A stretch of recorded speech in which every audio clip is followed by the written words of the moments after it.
It was billed as the most important vice presidential debate in US history, and it's easy to see why. It's a bit of a cliche to say that the vice president is a heartbeat away from the Oval Office, but in this case it's literally true.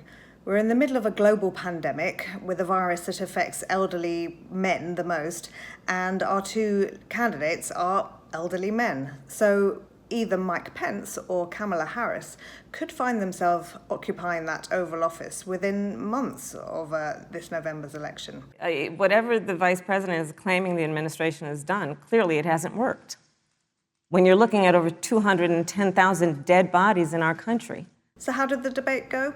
It was certainly more civilised than the bear pit that was the debate between Donald Trump and Joe Biden only 8 days ago. This is radical left. Will you shut up, man? Listen, who is on your list, Joe? And this was calm, it was civilised, it was genteel. There were none of the repeated interruptions and bad temper and general unseemliness that characterised that first debate. $100,000 He said he's a going year. to repeal the Trump tax cuts. Mr. Vice President, I'm speaking. Well, wait, I'm speaking. It'd be important if you said the truth. This actually might be the last debate, given Mr. Trump's health issues, who would blame Joe Biden for pulling out of the next two which are scheduled. So this was perhaps the last chance that America will see two politicians going head-to-head arguing for their vote. But look, Senator Harris, you're entitled to your own opinion, but you're not entitled to your own facts. And to begin with, it felt a little staid, almost a little boring compared to what we've become used to with Mr. Trump. But it was certainly more substantial. Both got in good hits against each other and really made their case. Stop playing politics with people's lives. The reality is that we will have a vaccine, we believe, before the end of this year.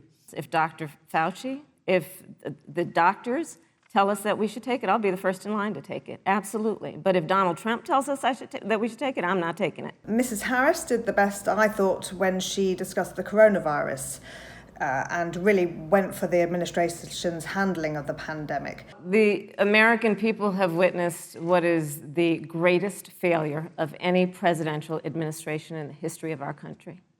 And they knew what was happening, and they didn't tell you. Mr. Pence hit back on the economy, he attacked Joe Biden's tax cut plans, and generally came across as a serious grown-up, particularly compared to Mr. Trump.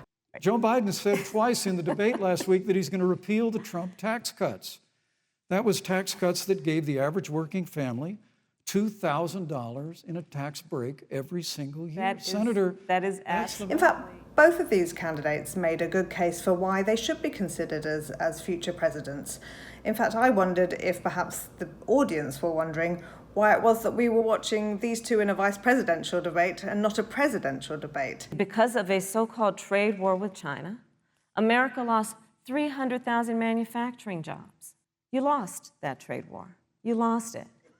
When Joe Biden was vice president, we lost 200,000 manufacturing jobs, and President Obama said they were never coming back. In our first 3 years after we cut taxes, rolled back regulation, unleashed American energy, this administration saw 500,000 manufacturing jobs created. There's a lot been said in recent years about politics, how divided it is, how it's become about people shouting over each other, no one listening to each other. Kamala Harris and Mike Pence are chalk and cheese. They're very different people. They believe in very different things. But this was an arena where they were able to debate their views, to set them out and let the American public decide. And that felt healthy, actually, and it left me with a far better sense of US politics and how well it's doing than last week's debate did.